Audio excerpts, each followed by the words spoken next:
very well-characterized circuit. Meanwhile, there's well-characterized circuits having to do with sexual attraction. And it happens, part of it courses through the amygdala, which is pretty interesting in and of itself, and those go off into different areas of the brain and fear pathways. So you look now at a normal rat, and you expose them to cat urine, cat pheromones, and exactly as you would expect, they have a stress response, their stress hormone levels go up, and they activate this classical fear circuitry in the brain. Now you take a toxo-infected rat right around the time where they start liking the smell of cat urine, and you take them and you expose them to cat pheromones, and you don't get the stress hormone release, and what you get is the fear circuitry.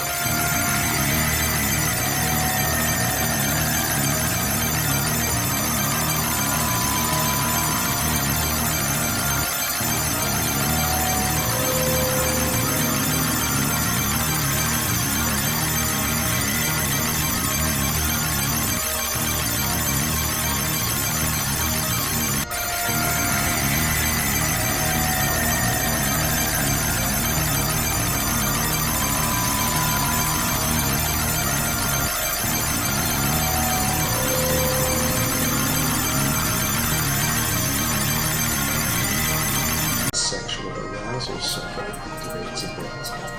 In other words, toxo knows how to hijack this sexual reward pathway. And you get males infected with toxo and expose them to a lot of the cat pheromones, and their testes get bigger. Somehow, this damn parasite knows how to make cat urine smell sexually arousing to male rodents, and they go and check it out. Totally amazing. So on a certain level, that explains everything. It takes over sexual arousal circuitry. This is utterly bizarre. At this point, we don't know what the basis is of the attraction in the females, something we're working on. So the last totally crazy piece of the story, and this was some extremely nice work done by a group at Leeds in the UK, Glenn McConkie, and stuff we're picking up on collaboratively.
Amazing.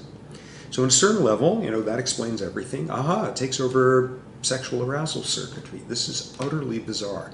At this point, we don't know what the basis is of the attraction in the females, something we're working on. So last totally crazy piece of the story, and this was some extremely nice work done by a group at Leeds in the UK, Glenn McConkie, and stuff we're picking up on collaboratively, which is looking at the toxo genome. Okay, toxo, it's a protozoan parasite. Toxo and mammals had a common ancestor. The last time they did was, God knows, billions of years ago. And you look in the toxo genome, and it's got two versions of a gene called tyrosine hydroxylase. And if you're a neurochemistry type, you would be leaping up.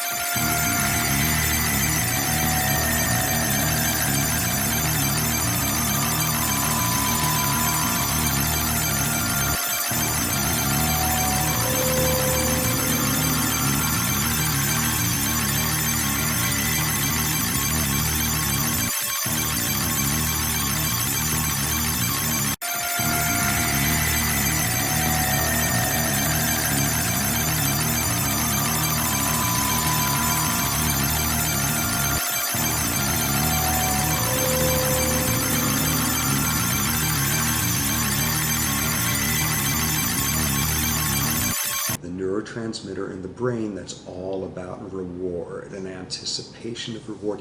Cocaine works on the dopamine system. All sorts of euphorians do.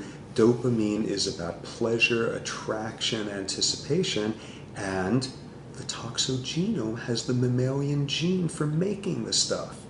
And it's got a little tail on the gene that specifies that when this is turned into the actual enzyme, it gets secreted out of the toxo and gets into neurons. This parasite doesn't need to learn how to make neurons act as if they are pleasurably anticipatory. It takes over the brain chemistry of it all on their own. Okay, so again, that issue of specificity comes up. Look at closely related parasites to toxins.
Okay, so now look at the toxogenome and look at genes related to other brain messengers.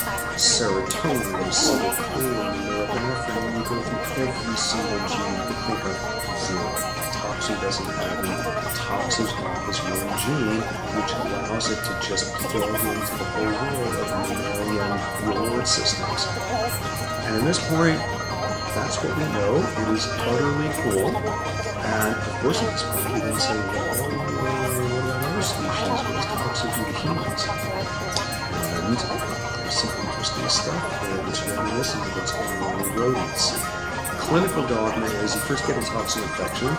If you're pregnant, it gets into the fetal nervous system, huge disaster. Otherwise, you get a toxo infection, it has phases of inflammation, but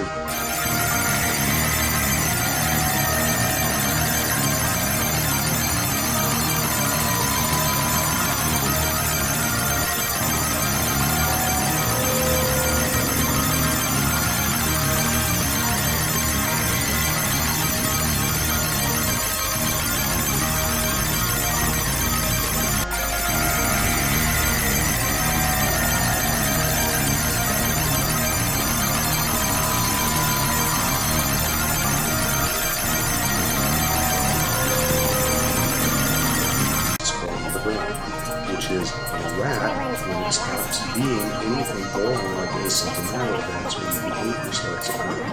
Interestingly, that's when the parasite starts making this tyrosine hydroxylase. So what about humans at this time when supposedly toxo has become asymptomatic in them, and the small literatures are showing do know something which protects on, men who are toxo infected, and they can be a little bit impulsive, sort of various cases of this. Women less so, and this may have some parallels, perhaps because fertility starts doing aspects of the story we're seeing. And then the truly astonishing thing, two different groups independently have reported that people who are toxo infected have 3 to 4 times the likelihood of being killed in car accidents involving reckless speeding. In other words,